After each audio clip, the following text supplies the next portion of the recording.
Welcome to 1111 Tarot. I'm Danny, also known as RD, over on the No Crime, No Time channel. I support those that are wrongfully convicted, such as Stephen Avery and Brendan Dassey. You can find the link below if you're interested. All right, you guys. So I have this energy that's been coming at me that is being questioned. And it might be that this is your energy. You'll know if you clicked on this reading due to the title that this is definitely your energy that I'm feeling. And it is trying to understand what specifically we're here for on our higher path. And so this is a blackout. We're going to go into the Akashic records to look at that, and I will guide you with what messages are given to me. As I go through the Akashic records, I do have guides that show me the different pictures. It doesn't always make a lot of sense. It is channeling in a sense. Um, it's basically a lot of different information in the Akashic records. It's not all connected. It's not in chronological order. It is just simply information provided to you. And let's go with that and see how you do with this. So there will be parts that may resonate with you and other parts are not for you. I am going to hit a very loud brass bowl to ring out. It just clears the energy and allows me to begin to channel for you on the Akashic records. And here we go.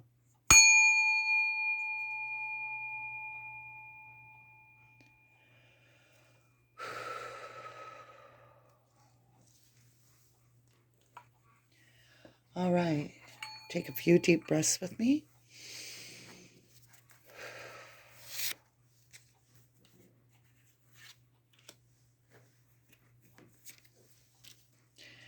What I'm seeing is that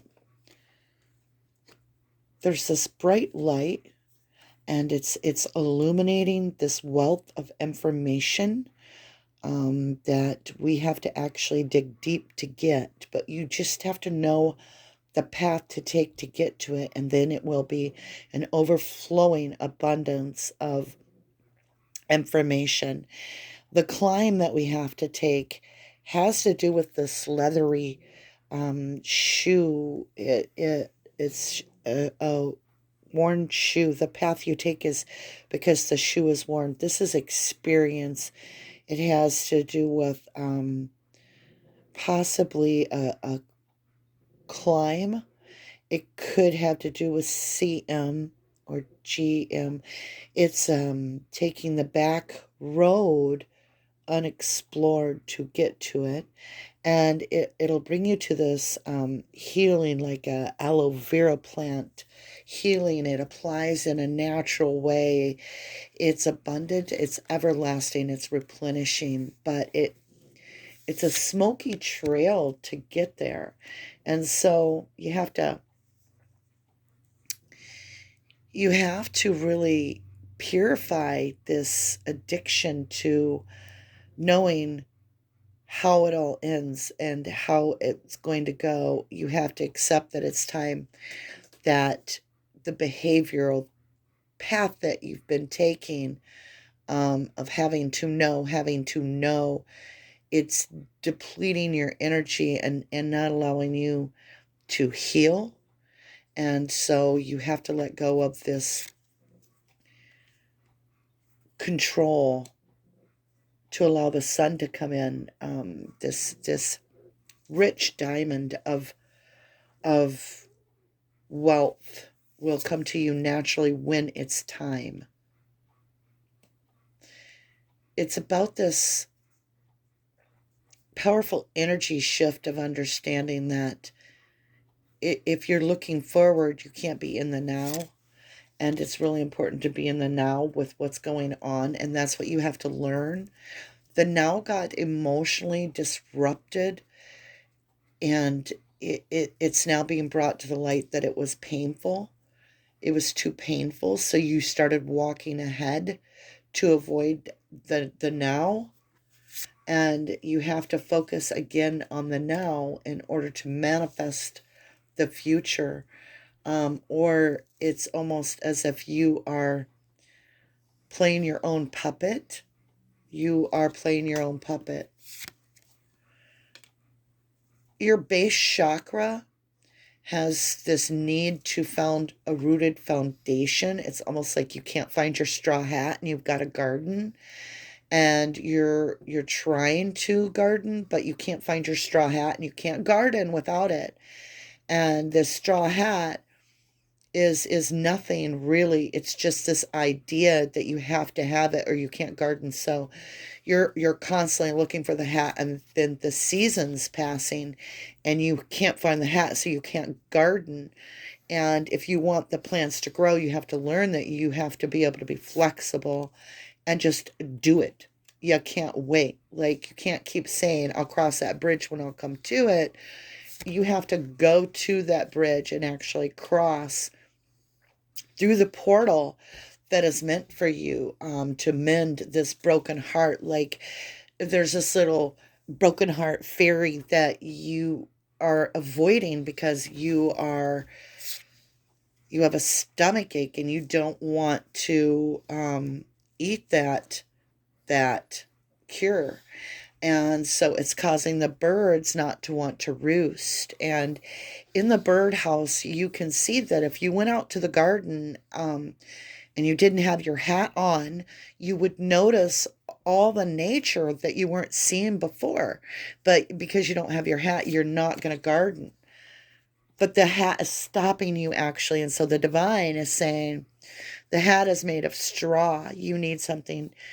You need to have clear vision. Don't put the hat on. This vision, it allows you to see this transformation of how you cannot continually try to match the others. Like, you would look silly if, like, everybody was a swan in real life, but you weren't. You were a human, and you ran around with a fake beak on your face just to fit in. And you know that. You're like, I know, I have to be the original me, but I have a hard time without my straw hat. And this is a time where the divine has taken away the straw hat to say, this is your personal growth, okay? This is your security blanket got pulled away. And you can't be given little pieces of the security blanket to be weaned, because this is the time that you have to learn, why are you needing the security blanket? Because your highest path is not waiting for anything. It's not needing anything. You already have your highest path in front of you. You have the angel wings on earth to support those around you and understand how to protect your own energy.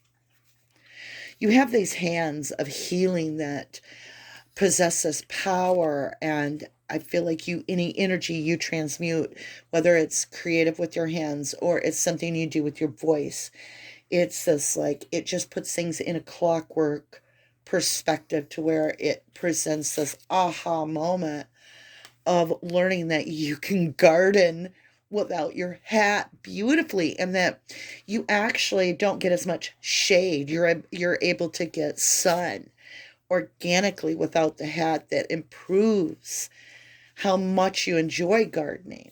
And this is all an analogy, I believe, because it creates your freedom of being this inner child, of rolling the dice. And it doesn't matter if they come up letters or numbers, you're just good with it. You're like, yeah, that's my pink fairy there, and she grows that lotus flower over there that blooms out of the garden, out of the water there. It comes from the deep. That's my little earth fairy, and she comes up, and I can see her now. I can see things so clearly, and I am no longer held at bay by this fog of wearing this hat where I couldn't see. You have a very strong bond with nature, and in embracing it, it's like it helps heal you, and then you transmute the energy by spirit of sharing that energy with others. And it has nothing to do with the gardening hat, because you're the mermaid that is there to collect all the little lost nautical beings, and they can see from your light where to swim to, and get that treasure. And it's like your parents, that they loved you, but they didn't do that. It wasn't orthodox. It wasn't natural for the way of others. You were brought up different. And it was to show you from early on that you have to listen intuitively to protect yourself because of this brilliant power you have. Your body is like a reservoir of accurate messages from the divine, and you can't allow anybody to mutate or mute that energy that you have to share. And the more you share this vibration of love and compassion and realize that you are unique and you don't have to fit in just because everybody else is wearing a gardening hat. You can be the first one, and you might actually allow others to get sun on their third eye because you're encouraging to walk in the strength. Any more? There is this knowledge that you are not alone. There is a twin energy, and they are walking that same path, but the problem is they're walking it in a balance of the universe in the darker of the lights. So their vibration is extremely low, and they have to come up. Their steps and steps and steps behind you. They're quantum leaps behind you, and you have to shield yourself because they track you, and you are protecting yourself from this fear-based energy. They that you don't have. They have your hat or something. No, they don't have your hat. This is good without the hat.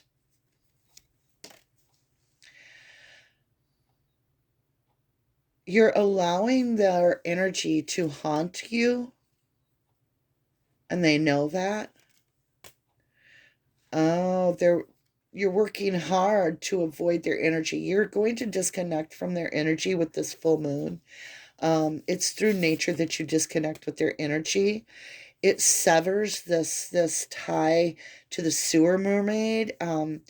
It's like you are beautiful and you have this magical, like, space cleansing energy, and they see this as sensual, and they want to be with you, but their issue is that they're clinging and living in their stagnant past life energy where they don't grow. And so you've disconnected from them and allowed them to hold you back.